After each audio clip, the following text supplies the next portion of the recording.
Hey Wargamers, I hope you're all doing well. Now, as you're likely aware, probably aware, is that Games Workshop came out with a massive balanced data slate a couple weeks ago, July 2025, and it fundamentally changed how Empire works. It made some pretty big changes to for the greater good. And if you look at the image here, right on the right, all of the red text, of course, is new, but the highlighted text is things that had been adjusted in previous updates. And so we are at a point now where none of the original wording of for the greater good exists.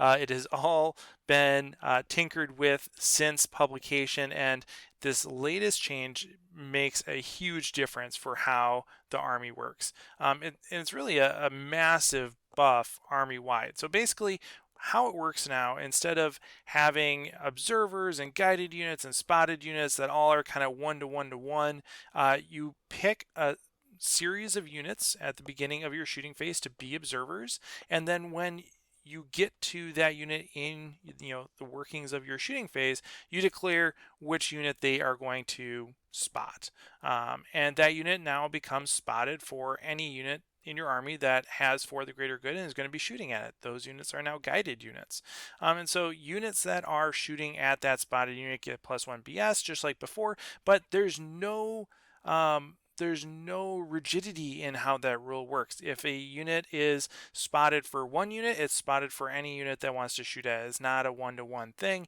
and so you have tons and tons of flexibility about how you want to allocate your shooting potential. And of course, this only works because now there is no penalty for split firing either, right? And that's a huge benefit compared to even what we thought could have happened, right? Like I think going into this balance update, I was expecting them just to take that away, but have everything else the same. You still had to have, one spotter, one guided unit, but no, they not only removed the penalty, but then allowed you to share spotting throughout your army, and that's just a massive force multiplier. It's simpler. It's better. One of the things that Games Workshop described in their article when they launched this, of course, was that certain players, certain segments of the player base were just having too much trouble taking care of the counting of the old system, and so they just wanted to make it simpler, and they did. Yeah, they made it simpler. I don't think it necessarily needed to be this simple. I kind of enjoyed the puzzle that was part of the older version of For the Greater Good, but I appreciate that they want to make it more accessible for more people. So that's cool. But of course, this is much better.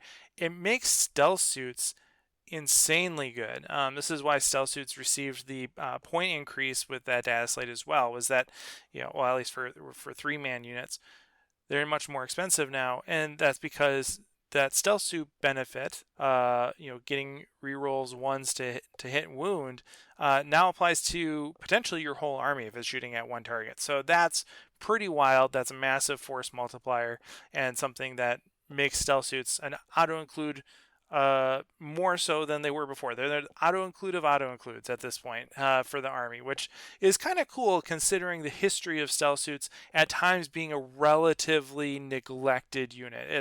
It's cool to see stealth suits really become this staple unit in this way. And of course, in the weeks since this data slate, we've had a new playstyle, right? Um, we used to have to be working within that one-to-one observer to guided unit framework, and that had some feel bad moments, right, where you basically had to design your army list with a single target in mind. You never wanted to split fire, or if you did, it was really kind of a scenario where either you didn't care if you weren't optimal or you didn't have any other choice. And so you built lists around the idea of this one-to-one pairing, but now you don't have to worry about that, and you can split fire and not incur a penalty that makes your non-optimal weapon choices for that given target feel wasted, right? Like if you have a unit with, let's say you have a Sunforge unit, right, with fusion blasters, and they have some gun drones in there. Those gun drones can go shoot at something else now, and your fusion blasters can go into the vehicle. and you're not any worse off for it. In fact, you're probably doing better than you would have otherwise because you're going to be moving more models off the table by matching your weapon profile with their target. And so that's of course, a massive benefit.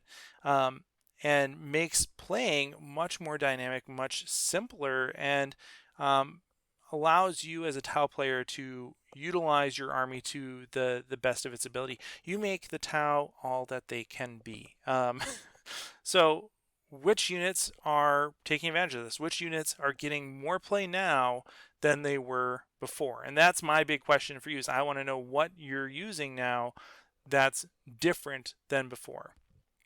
And so there are a slew of units that are benefiting from this. Basically everything in the army, if it has for the greater good, so not auxiliary units, but all your Tau units, they're getting a buff from this one way or another, right? Most units are just more useful. Even if we're talking about things like breachers, you can allocate your shots in a better way. You don't have to, worry about peeling a couple guys off to shoot at the one survivor of one unit, and having the rest of the guys, shoot at a different unit. That's okay now. You have permission to do that. That's all right. You can do that type of split firing and not be penalized for it. But even things like crisis suits, right, where we think of this as being much more of a valuable thing given the investment that we have per model in those larger units. Crisis suits right now you can split fire. Is that a good idea? Most of the time, no, right? Like I almost feel like every time I split fire, I'm going to regret it because the best kill is overkill, of course. But you have the option. You have the option, right? Things like razor sharks and sun sharks, things that have single units that have lots of different weapon types on them, and this is where the crisis suits come in too, right? Because of things like gun drones. But razor sharks, sun sharks, things that have lots of different weapon types on them, really were penalized by the old system, and so now they're much more functional because you can throw their different weapon types. You can throw the ion here, the missile pod there, the burst cannon there, right? You can do that sort of thing and really line up your weapons with the optimal target. Same thing with Riptides and Ghost Kills. These larger units that have one main gun and then their supportive weapons. These are units that most of the time you're going to want to allocate all your shots into one place, but sometimes you don't actually have that choice, right? Especially with the shorter range support weapons, you might not be able to reach the target that you really want to reach with that main gun. And so you shoot the ion accelerator across the board, you shoot the fusion blasters closer by, you're still happy under this scenario. And so, yeah, those are units that are benefiting from this change, of course. Things like Riptides and Ghost Kills probably aren't seeing that much more play because they were already seeing plenty of play. But Sun Sharks, Razor Sharks, on the other hand, probably are something that we might want to look at more seriously given that the rule set is more permissive of those choices.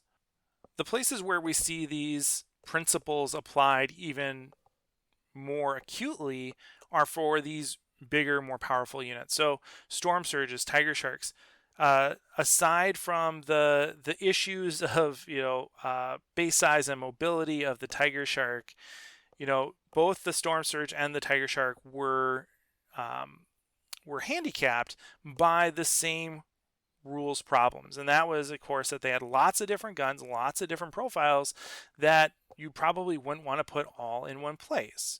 And now you can do that, right? You can put the railgun in target one, you put the missile rack in another target, you put the ion blasters and cyclic ion blasters into a third target, right? You can do all of this now, and you could potentially get +1 ballistic skill. You could be guided on all of those targets potentially if you're marking them with your observers, right? So you can really make the Storm Surge and Tiger Shark do a lot of heavy lifting because you can optimize their target priority and not be penalized for it, and even be benefited through the +1 ballistic skill, right? Those I think are pretty low-hanging fruit for places where we can see benefits, and probably places where people have at least been using those models more frequently. I know I've seen Tiger Sharks in tournament lists. I've seen Storm Surge in tournament lists, and of course had very varied outcomes because not everyone plays the same game, right? But at least they're getting considered and getting some playtime, which I think is really cool. Other things that we might give more attention to are things like, of course, commanders, right? Commanders, you're going to bring commanders anyway, but this opens up some different kind of tricks that maybe we wouldn't have considered before. In the past, we've talked about how you could take like a missile commander in a unit of flamer star size, and like that's going to be a way that you could utilize some certain enhancements and kind of play the system a little bit. But now this is a much more viable strategy more broadly, right? So you can take a commander in a unit star scythe again, let's say, but let's say you want to give them missile pods and a cyclic ion blaster and give all your star scythes burst cannons. Well, you still want the burst cannon star scythe suits to get +1 ballistic skill, right? So you're still going to guide them. Great, but now you can have your commander with his missile pod and cyclic ion blaster go shoot off at some other target, maybe some more more robust target where you really want that higher AP. The commander, because he's in the Star Scythe unit, gets the -1 AP for shooting at an infantry unit, and so he can have the missile pod at -2. He can have a cyclic ion blaster buffed as well. Both of those weapons can fire at an additional point of AP at an infantry unit because they're part of the Star Scythe unit, and you kind of are having this more superpowered commander than you would have otherwise. And so you can mix weapons and unit buffs in this way. Another example would be, if you wanted to have some again, cyclic ion blaster and missile pods, I think are probably a loadout that benefits really well from all 3 crisis unit buffs.